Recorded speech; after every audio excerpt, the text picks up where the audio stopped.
Peut-être un mot pour dire que la grande idée qui est la mienne, c'est, dans un gouvernement très resserré, de mettre en place un ministère de l'égalité. Parce que la société française est pleine de discriminations. Des discriminations selon le sexe, il y a des discriminations selon l'orientation sexuelle, il y a des discriminations selon l'origine, il y a des discriminations selon la religion, il y en a selon le nom, il y en a selon l'adresse, il y en a selon la couleur de peau. Et toutes ces discriminations méritent d'être prises en compte. Et je trouve qu'un seul ministère, ça permet transversalement de faire bouger les choses. Donc un ministère de l'égalité qui aura naturellement la charge au premier rang de l'égalité homme-femme. C'est d'autant plus urgent qu'en effet, c'est incroyable, mais c'est comme ça. En France, la question de l'égalité homme-femme n'avance pas. Alors, je ne dis pas qu'elle recule, comme Fadela Meal l'a dit, mais elle n'avance pas. Elle n'avance pas en politique, elle n'avance pas dans la vie professionnelle, elle n'avance pas dans un certain nombre de problèmes de société comme la violence faite aux femmes. Il y a des réponses très simples à apporter et je serai heureux de vous les apporter. C'est vrai qu'on a lancé cet appel. Fadila parle souvent d'un cri, et ce qui est assez juste. C'est un cri parce que je trouve que les associations aujourd'hui sont complètement seules et isolées, avec beaucoup de responsabilités, parce que l'État a déserté sur beaucoup de sujets, notamment sur les structures d'accueil. C'est pour ça que je vais arriver à ma première question. Quand vous parlez d'un ministère de l'égalité, évidemment nous sommes pour, parce que quand Nicolas Sarkozy est venu en 2007 à notre soirée 1000 femmes pour l'égalité et la diversité, où Fadila Meal et les Marianne étaient présentes, il nous a dit « je serai le président de l'égalité homme-femme », il nous a enlevé notre ministère. Et aujourd'hui, on n'a plus de politique globale, une vision large, justement, en matière d'égalité homme-femme. On a des mesurettes qui sont distillées par chaque ministère. Et je suis heureuse de savoir que si vous êtes élu président, vous nous redonnerez notre ministère. Et j'espère qu'ensemble, que tous ensemble, avec vraiment toutes les associations féministes, on arrivera à penser à cette égalité homme-femme de façon nationale, avec la jeunesse, l'éducation à l'égalité, avec évidemment l'accueil, les structures d'accueil qui sont vraiment très importantes pour les femmes précaires en foyers monoparentaux et pour les femmes victimes de violences, et également évidemment tout ce qui est politique, toute la représentation politique et puis l'égalité salariale.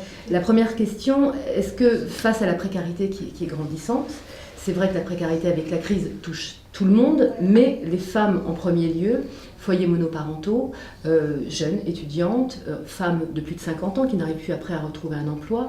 Est-ce que vous êtes prêt, si vous êtes élu président, François, à ouvrir des structures d'accueil, mais pas des structures d'accueil d'urgence qui durent 48 heures, des structures d'accueil permanentes pendant 1 an, où on pourrait recevoir ces femmes, les accueillir avec leurs enfants, les accompagner jusqu'à la réinsertion? Est-ce que vous êtes prêt à aller jusque-là? C'est une piste efficace, y compris contre les violences. Lorsqu'il y a des violences et qu'il faut à tout prix soustraire aux agressions ou à la menace des femmes et leurs enfants, la structure d'accueil est la seule réponse. Elle n'est pas la seule, parce qu'il faut aussi qu'il y ait des réponses judiciaires pour empêcher effectivement que ne revienne celui qui menace et celui qui est violent.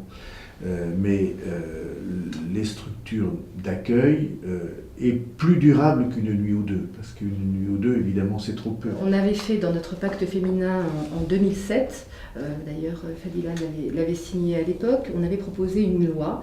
Alors cette loi, c'était non seulement grâce à des incitations fiscales, obliger les entreprises à faire que cette égalité soit effective entre hommes et femmes, avec des allègements sociaux, des charges sociales patronales évidemment allégées, et d'autre part en sanctionnant de façon très ferme les entreprises qui ne jouent pas le jeu. Immédiatement, application immédiate de sanctions pour les grandes entreprises, et disons 1 année, ou en tout cas peut-être même on peut aller jusqu'au quinquennat, pour les plus petites entreprises, pour qu'elles rendent effective cette égalité. Est-ce que vous êtes prêt à aller jusque-là? Il faut frapper ceux qui ne la respectent pas au portefeuille. De ce point de vue-là, c'est assez simple, parce qu'il y a des feuilles de paie.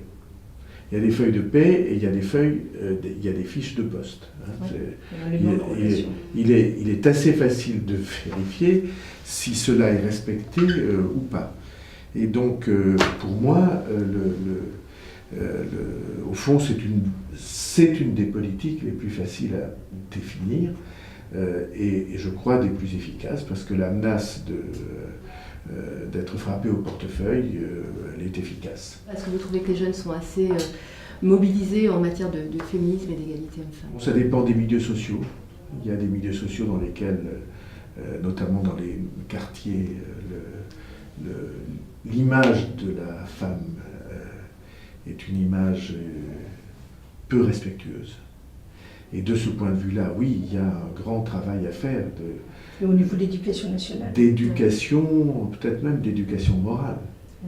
Alors c'est pas facile à faire, parce que pour trouver les mots qui permettent d'entrer dans la sensibilité des élèves, vous allez peut-être trouver que c'est une réponse moins institutionnelle. Mais moi je pense que le cinéma peut jouer un très grand rôle. Il faut qu'on trouve le moyen de rendre sensibles aux jeunes, et notamment aux jeunes des milieux populaires, venus d'ailleurs, qu'on leur rende sensibles les codes. Qu'est-ce que veut dire un code vestimentaire?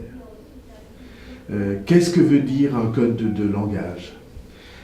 Qu'est-ce que ça signifie pour votre interlocuteur quand vous êtes habillé d'une certaine manière ou pas? Et je suis sûr que c'est le cinéma, documentaire, enfin tout ce qui passe par l'image, qui peut rencontrer la sensibilité.